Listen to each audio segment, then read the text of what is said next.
So we're going to talk about internet friends, right? Because I've made quite a lot of friendships via the "Why are you still alive? This is hardcore Dom. It's one shot kill." The fucking look, watch.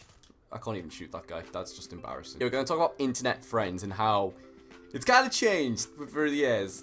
Because obviously, when we were younger, we used to always be taught about, oh, the strangers of the internet. Don't go and just find people on the internet and meet up with them because they'll kill you. I don't actually know out of my friendship group, like, I don't know anyone that's ever met up with someone from the internet and has like not like the person that they've met has not been what they were expecting. Like, you know, like people say, oh, if you meet up with this guy, might be like a pedophile or a serial killer or something like that. Because obviously you can speak to a person for as much as you want, but you can't really tell what that person is like via like Snapchat and stuff like that. I mean, I've met people that I've like Skyped with for hours and I've like tweeted and Snapchatted a message before and I've met up with them and they were like completely not that person at all. Like, it's weird because like a person can be something completely different in your head to what they are when you meet up with them, because obviously you're just seeing like a visual representation of them, but you can't see them in person, you can't get what they're actually like. But most of my friends, like a lot of my close friends, I've met via the internet, and it's strange to think about it, because one of my closest friends, Jake, I mean, I've gone on holiday with him multiple times, and he was someone I used to watch on YouTube when, like, oh, he used to do, like, Minecraft and RuneScape videos. This was in, like, what, 2008, so I would have been, like, 14, 13. And although I've known him, like, I didn't even meet him till I was, like, 17, so even though I knew him for, like, 4 years,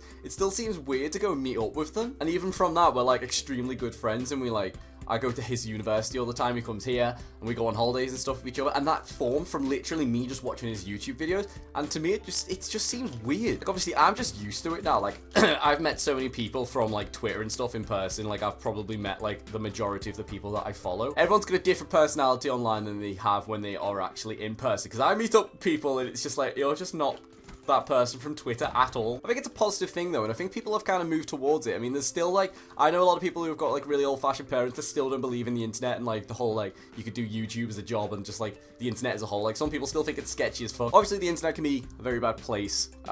You can die via meeting up with people because, you know, fucking Tinder. I literally can't express how dodgy Tinder is. I kind of try and say it to people, but I just don't believe in Tinder.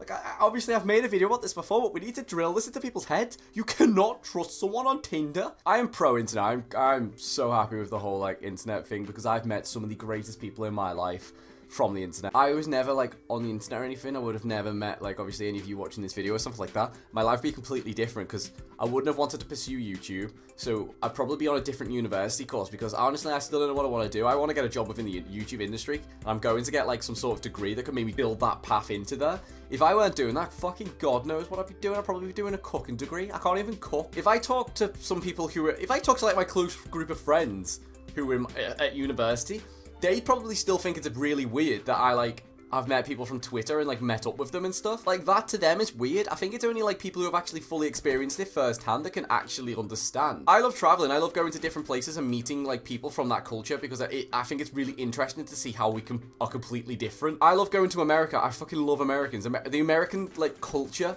is so different to us, because like everyone in Britain is just fucking horrible. I say this every time I come back from America. Like, everyone in America is so lovely and positive, and then when you come back to the UK, it's fucking depressing. Everyone is just so polite, and like everyone's always asking each other how they're doing, and everyone's always smiling, and like you can talk to a stranger on a bus. But in the UK, you get none of that. Everyone is depressed 24/7.